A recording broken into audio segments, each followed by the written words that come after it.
D'après les dernières statistiques du ministère de l'Éducation nationale, plus de 600 000 élèves sont inscrits cette année, dont une grande partie est répartie à l'intérieur du pays et les zones rurales. Qui dit zone rurale, du manque d'électricité ou coupures fréquentes.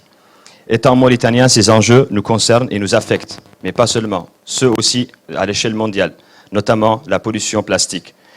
EcoSac est un projet innovant alliant recyclage, énergie propre et éducation, en proposant un sac écologique. Ce projet n'est ni le fruit de l'improvisation, ni du hasard, mais une réflexion approfondie d'une équipe offrant une solution adaptée aux enjeux majeurs concernant notre population. À savoir l'accès à l'électricité grâce à l'intégration d'un panneau solaire sur les cartables. Ça se recharge chaque jour sur le chemin de l'école et une fois les élèves rentrés chez eux, ils auront la possibilité d'étendre leurs heures d'études durant le soir. Le second point est la sécurité. D'après les statistiques reçues de la Gendarmerie nationale et de la sécurité routière, en 2014, ils ont noté plus de 6000 cas d'accidents.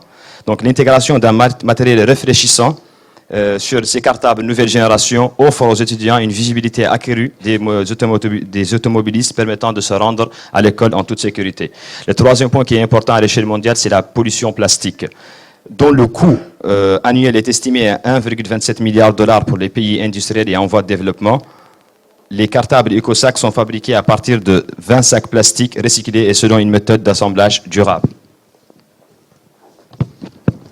Des solutions concrètes que nous proposons. Comme vous le voyez, donc, sur le côté environnemental, le recyclage du plastique, c'est l'effort dont l'État est en train les efforts que l'État a mis depuis quelques années concernant ce fléau qui est majeur. La contribution, bien sûr, à la protection de l'environnement. Le soutien éducatif. On a eu quelques entretiens avec l'UNICEF, la Commission européenne, voir dans quelle mesure nous pouvons, dans ces sacs, avoir un appui de cahiers pour les étudiants. Dans chaque cahier, y compris quelques pages avec des messages concernant la fièvre, concernant comment se nettoyer, concernant les précautions qui sont très intéressantes pour les élèves. Il y a une lampe pour étudier le soir et le cartable, il est bien sûr écologique.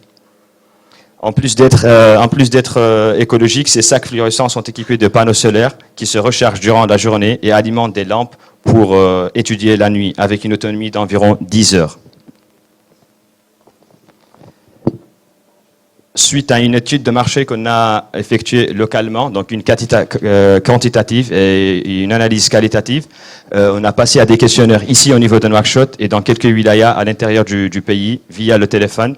Et on a déjà le produit, il est leader sur le marché mauritanien car aucun sac écologique n'existe ici sur le marché. Le rapport qualité-prix, parce que nous pouvons proposer ces prix pour tout le monde à 2000 et aux grossistes à 1500. Et les sacs ici en Mauritanie varient de 2000 jusqu'à 12 000 selon la qualité du produit. L'importance l'importance de la cible. Notre cible, je vous rappelle, est de 630 000 élèves. Donc nous allons juste lancer un prototype de 20 000 étudiants, ce qui représente 3% de la cible existante en Mauritanie, sans parler de la cible potentielle. Voilà, ça c'est les statistiques scolaires obtenues de la direction des stratégies de la programmation et de la coopération du ministère de l'Éducation nationale. Comme vous le voyez, on a une évolution depuis le 2009-2010 à 2014-2005, une évolution totale de 3,6% d'étudiants. Donc le nombre d'étudiants est en voie d'évoluer. Voilà, comment on va commercialiser ce produit? Bien sûr, via les réseaux sociaux, nous allons faire un site internet qui va expliquer et détailler comment on va faire notre produit et comment vous pouvez passer la commande. Ici, c'est un plan d'exploitation provisionnelle concernant nos produits. Comme vous le voyez, nous avons estimé la première commande à 20 000, donc 3% de la cible existante, d'où un total de charge de 14 millions et un résultat de 25 millions. Donc ça, c'est une rentabilité qui est très intéressante.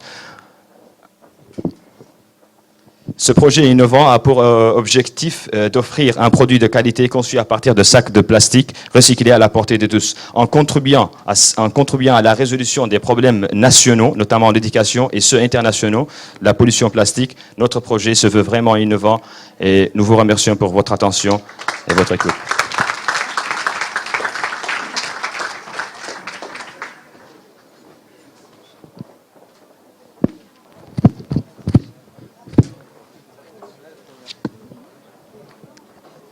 Est-ce qu'on peut avoir plus de détails sur la production elle-même? Comment vous allez procéder à la production? Parfait. La production, on a deux sortes de produits, notre produit. Soit avoir la matière première localement, c'est-à-dire collecter les sachets, les bouteilles en plastique ici localement.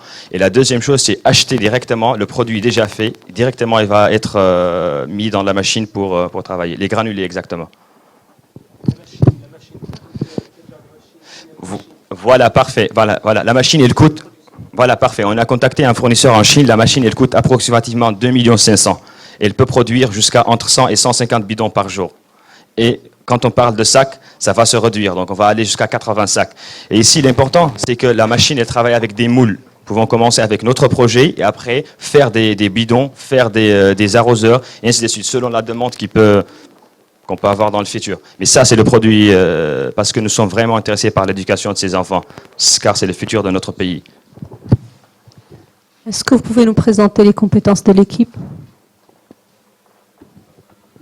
Oui, justement, ça c'est un point fort. C'est ça, en fait, qui est le secret de notre équipe. Ici, l'équipe, elle est divisée en plusieurs profils exceptionnels. Nous avons quelqu'un qui est spécialisé dans l'environnement. Vous avez un informaticien, une financière et une gestion de projet, un chimiste et Monsieur Cher, il s'occupe de la communication.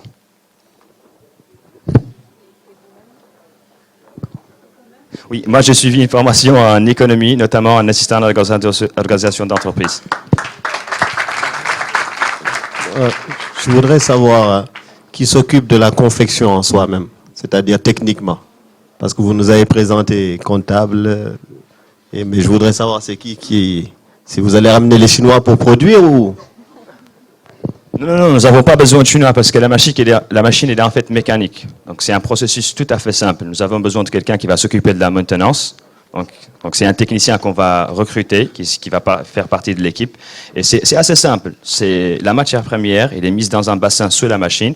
Et après, une fois que la machine démarre, elle le fait passer sur un autre, sur un autre bassin dans la machine elle-même. Et après, ça passe par le processus normal et vous avez le produit, vous le découpez. Il y a une moule. Moi, je pose toujours une question au niveau de cette chaîne de production. Parce que dans le résultat final, on a un cartable, on a de la production d'électricité, donc un petit panneau solaire, on a des lampes, et donc on se pose des questions. Est-ce que tout cela serait assemblé, produit par la machine, ou est-ce que vous allez produire, composer, et comment? Parfait. Les cartables seront conçus. La machine, elle va faire le tissu. Après, il sera cousu ici. Les lampes, elles sont commandées directement en Chine. C'est des petites lampes LED qui seront intégrées dans le cartable.